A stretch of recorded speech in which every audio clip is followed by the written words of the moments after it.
परमात्मा के 24वें अवतार जो हैं परीक्षित, ये सभी अद्भुत हैं, पर मनुष्य के जीवन से ज्यादा कनेक्शन रखने वाला जो चरित्र है वो तो दो है, रामावतार और श्री कृष्णावतार।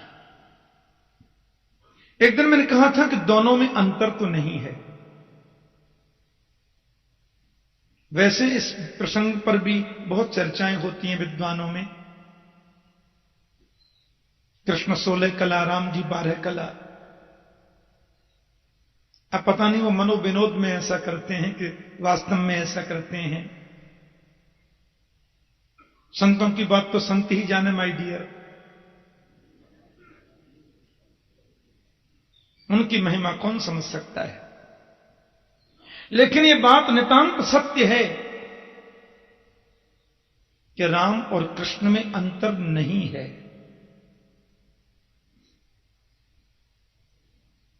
भगवान राम 12 कला पूर्ण है और कृष्ण जो है वो 16 कला पूर्ण है, इसलिए कृष्ण ही परिपूर्णतम है। एते चांस कला पुंस कृष्णस्तु भगवान स्वयं। मुझे ऐसा लगता है कि राम भी 16 कला पूर्ण है। मर्यादा पुरुषोत्तम होने के नाते प्रभु राम ने अपनी 4 कलाओं को ज्यादा प्रकट नहीं किया। राम 16 कला पूर्ण न होते तो राम के नाम के आगे चंद्र कभी लगता ही नहीं। रामचंद्र, इससे वो 16 कला पूर्ण ही है, अंतर तो है ही नहीं। राम कृष्ण दो एक हैं, अंतर नहीं निमेश, इनके नयन गंभीर हैं, उनके चपल विशेष। भगवान राम जो है वो मर्यादा पुरुषोत्तम है राजन, इसलिए राम ने जो किया है वो करो, कृष्ण ने जो कहा है वो करो। कृष्ण का योगेश्वर चरित्र है। और एक और बात आपसे कह दूं, भगवान श्री कृष्ण के चरित्र में ज्यादा योगेश्वरता यदि कहीं परिलक्षित होती है तो वो केवल ब्रज की लीला। ब्रजमंडल में 11 वर्ष और 56 दिन तक रहे बस, तो 11 वर्ष और 56 दिन जो कृष्ण का चरित्र है वो चरित्र बिल्कुल जीवन में उतारने योग्य नहीं है, यानी मनुष्य उतार भी नहीं सकता। 7 दिन का बच्चा पूतना को मार रहा है, यह मनुष्य की सामर्थ्य है ही नहीं। 6 महीने का बच्चा शक्तासुर से युद्ध कर रहा है, यह मनुष्य कर ही नहीं सकता। 1 वर्ष का बालक तृणावर्त को मार रहा है, यह मानव का कर्म नहीं है। 5 वर्ष का बच्चा अग्नि को पी रहा है, दावाग्नि, मुंह खोला पूरी अग्नि पी गए, यह मनुष्य का कर्तव्य है, मनुष्य कर ही नहीं सकता। इसलिए कृष्ण ने ब्रज में 11 वर्ष 56 दिन की जो लीलाएं की हैं वो तो केवल चिंतन की लीला है, ध्यान की लीला है, जीवन में उतारने की लीला नहीं है, क्योंकि वो भगवान की लीला है, योगेश्वर की लीला है। हां, ईश्वराणाम वचः सत्यम तथैवा सरितम क्वचित। मथुरा के बाद द्वारका की लीलाएं जो गोविंद ने की उसमें कुछ कुछ लीलाएं जीवन में उतारने योग्य हैं, सब तो वो भी नहीं। लेकिन रामचरित्र का तो संपूर्ण प्रसंग जीवनोपयोगी है, क्योंकि राम जी ने रामचरित्र करके मनुष्यता का पाठ पढ़ाया, भगवत्ता नहीं दिखाई। यही तो अंतर है राम और कृष्ण में। राम से जब भी किसी ने पूछा आपका परिचय, तो राम जी बोले दशरथ का ज्येष्ठ पुत्र, संतों के चरणों का दास, मैं राम। और कृष्ण ने अपने जीवन में 50,000 बार से ज्यादा कहा है मैं भगवान हूं, मेरी शरण में आ जाओ, मैं तुम्हें मुक्ति दूंगा। राम ने कभी कहा नहीं, कृष्ण ने कभी छुपाया नहीं, क्योंकि यह ईश्वर का चरित्र है, यह पूर्ण ईश्वरीय चरित्र है। पर राम जो ईश्वर हैं उन्होंने मानवता को दिखाया है, ईश्वरता को छुपाया है। यही दोनों में अंतर है। वस्तुतः राम ही कृष्ण है और कृष्ण ही राम है। शास्त्र दृष्टि से तो यह बात माननी चाहिए ही। आज के परिवेश में तो यह बात बिल्कुल मान लेनी चाहिए। बोलो जय श्री कृष्ण। हां, अंतर तो अनर्थकारी सिद्ध हो सकता है, कम से कम आज की दृष्टि में। ठीक है, हम कभी कमरे में बैठे हैं, कोई शास्त्र की चर्चा चल रही है तो एक अलग बात है। भगवान राम ने जिस वंश में अवतार लिया है उसे सूर्यवंश कहते हैं। और मैं जल्दी जल्दी आपको सूर्यवंश बता के अयोध्या चलूंगा। नारायण के बेटा ब्रह्मा हुए, ब्रह्मा के बेटा मरीचि हुए, मरीचि के कश्यप हुए, कश्यप के सूर्य हुए। सूर्य का नाम है विवस्वान, और विवस्वान सूर्य के जो बेटा हुए उन्हें वैवस्वत मनु कहते हैं। इन्हीं के वंश में बेटा नभग हुआ, नभग का नाभाग हुआ, नाभाग के अम्बरीश हुए। एकादशी व्रत करते थे, दुर्वासा जी परीक्षा लेने आए और परीक्षा में अम्बरीश पास हो गए। इस वंश में युवनाश्व हुए, युवनाश्व के मानधाता हुए, मानधाता की 50 कन्याएं सौभरी को ब्याई गई। त्रिवंदन हुए, फिर त्रिशंकु हुए, फिर हरिश्चंद्र हुए, आगे चलकर बाहुक हुए जिनके बेटा सगर हुए। सगर की 2 पत्नियों में एक के एक बेटा हुआ असमंजस, एक के मांसपिंड हुआ जिसको क्रोध में आके टुकड़े कर दिए और 60,000 हो गए। असमंजस की शादी हुई, पुत्र का नाम है अंशुमान, पर 60,000 जो सगर पुत्र हैं कुछ उद्दंड हैं। असमंजस घर से निष्कासित कर दिए गए क्योंकि वो पागलों की सी वृत्ति में रहते। सगर के इन 60,000 पुत्रों ने भगवान कपिल का अपमान किया क्योंकि इंद्र ले गए थे घोड़ा चुरा के यज्ञीय पशु, और भगवान कपिल के आश्रम पर बांधकर वो अंतर्धान हो गए।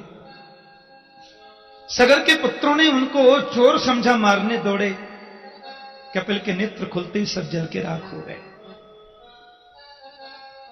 ब्राह्मण की क्रोधाग्नि में जलकर जो नष्ट होता है उसकी मुक्ति नहीं होती, ऐसा लिखा। अंशुमान ने बहुत प्रार्थना की। ऋषि कपिल और महात्माओं ने कहा, वामन भगवान का चरण जब ब्रह्मलोक में गया और उसको धोकर के जल कमंडल में जो ब्रह्मा ने रखा, वही जल इन सगर के पुत्रों की भस्मी पर डाल दिया जाए तो मुक्त हो जाएंगे। अब गंगा माता को ब्रह्मा के कमंडल से कौन लेके आए? अंशुमान ने तप किया, गंगा न आ सकी। अंशुमान के पुत्र महाराज दिलीप हुए, दिलीप ने तप किया, गंगा को न ला सके। दिलीप के पुत्र हुए भगीरथ, गंगा माता आई, ब्रह्मांड कटा का भेदन करके सबसे पहले तो ध्रुवलोक में आई, सप्तर्षि मंडल पर आई, फिर शिवजी की जटा में पधारी और शिव जटा से सुमेरु पर गिरी, सुमेरु से हिमालय पर आई और गंगोत्री से प्रारंभ हो गई। वहां बैठा था एक महात्मा, ये क्षत्रिय महात्मा थे, नाम था इनका जहनु मुनि, राजर्षि। माता गंगा जी की धवल धारा तीव्र गति से आ रही थी, कलकल कलकल करती हुई। महात्मा जी की झोपड़ी उधर थी, कुटिया सो वो उड़ा दी, कुटिया बह गई। जानू बोले, अच्छा। सो बाबा ने ओक लगाई और गंगा को पी गए। भगीरथ ने पीछे देखा तो गंगा जी है ही नहीं। माता कहां गई? जानू बोले, प्यास लगी थी सो हम पी गए। प्रार्थना करी। अब जहनु ने सोचा गंगा को मुख से निकालूं तो उच्छिष्ट हो जाएंगी, अब झूठी गंगा से फिर अभिषेक कैसे होगा? इसलिए ऋषि जहनु ने अपने कान में से गंगा निकाल दी। कोई कहते हैं जंघा फाड़ के निकाल दी, और गंगा माता आ रही है।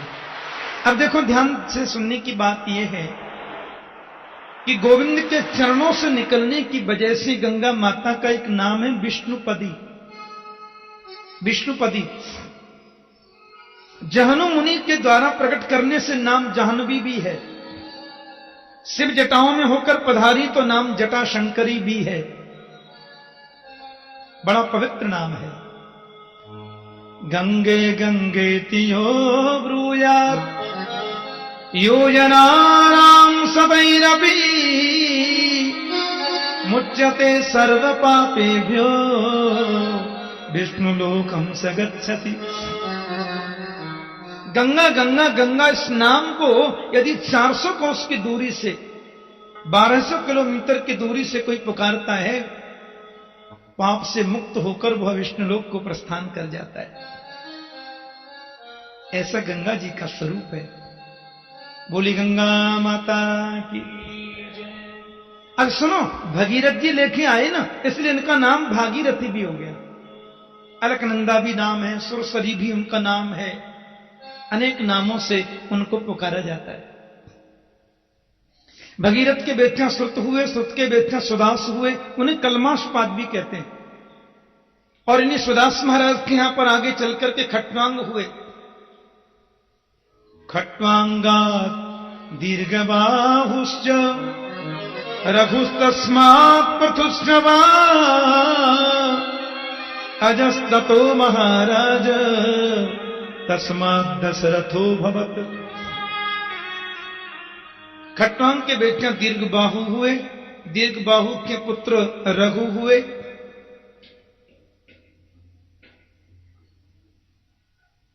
उनके बेटे फिर दिलीप हुए। रघु के पुत्र दिलीप, जिनको पृथुश्रवा कहते हैं, और उनके पुत्र हुए अज, और अज के ही पुत्र कहलाए महात्मा दशरथ। कैसा निर्मल जीवन, कैसी अद्भुत उनकी मनस्थिति। अयोध्या के सम्राट हैं महाराज दशरथ, और हम लोग सब अवध में प्रवेश करने जा रहे हैं।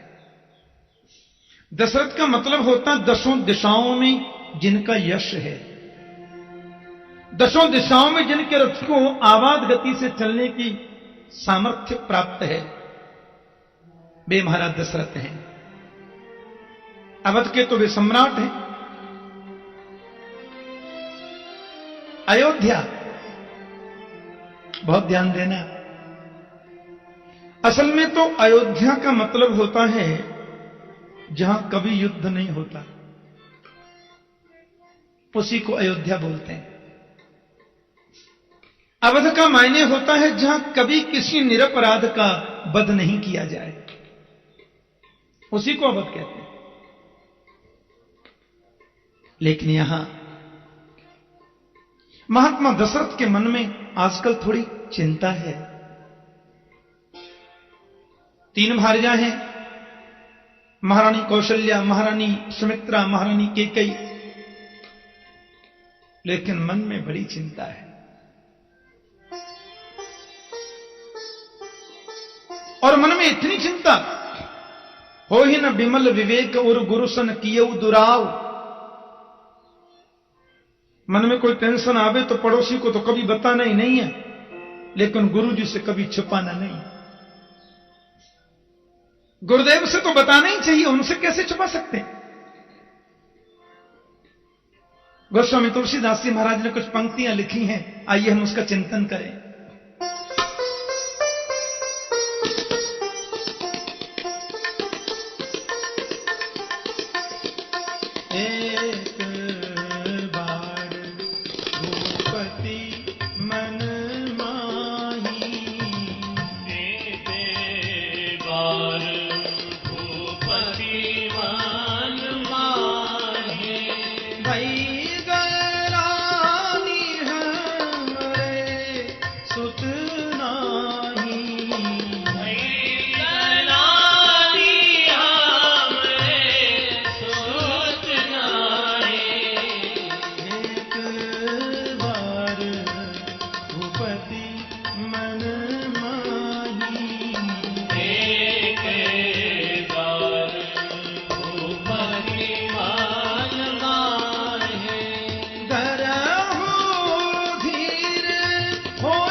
मेरे बाप, मेरे घर में कोई तर्पण करने वाला भी न होगा?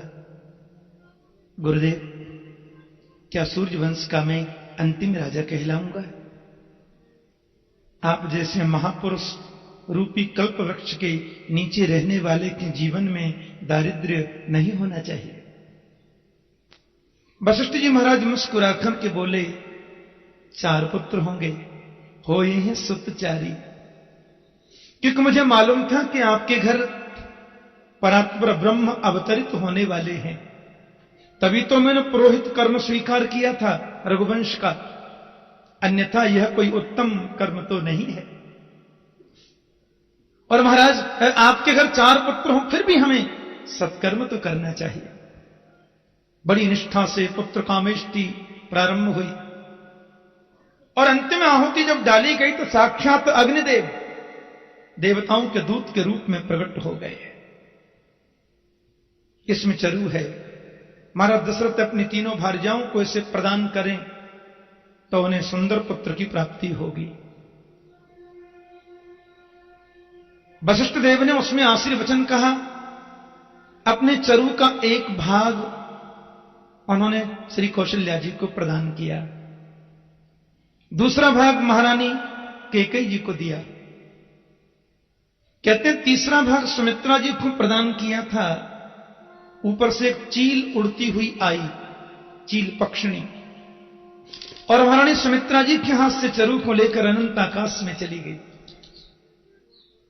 केसराचल नाम के पर्वत पर वृक्ष की डाली पर बैठी, वहां नीचे बैठी थी माता अंजनी।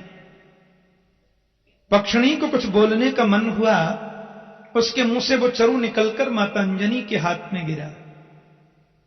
अंजनी ने उसे शिव प्रसाद समझकर के स्वीकार कर लिया।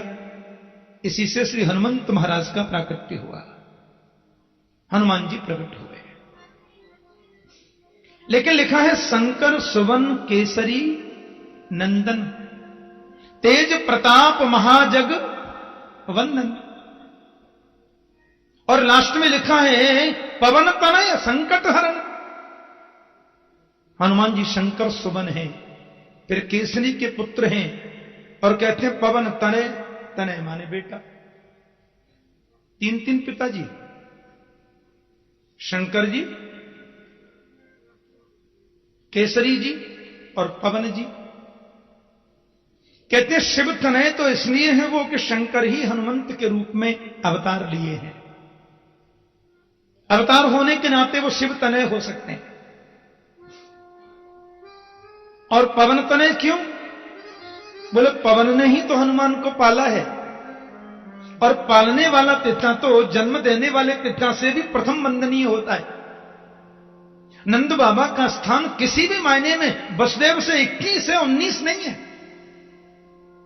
तो पवन तनय है, और केसरी की पत्नी तो अंजना है ही, उसमें से किसी को आपत्ति होनी क्यों? माता सुमित्रा ने कहा मुझे तो पुत्र असंभव, क्यों? चरु तो पक्षी ले गया। माता कौशल्या बोली अभी हमने चरु भक्षण नहीं किया, उसका आधा भाग तुम ले लो। चलो, कौशल्या जी ने अपना स्वरूप प्रदान किया, मां सुमित्रा पा गई। कैकेयी बोली मैंने भी अभी पाया नहीं, चलो आधा हमारे से भी ले लो। उसे भी पा गई, तो 2 बार पाया ना, इसलिए उनको 2 पुत्र हुए।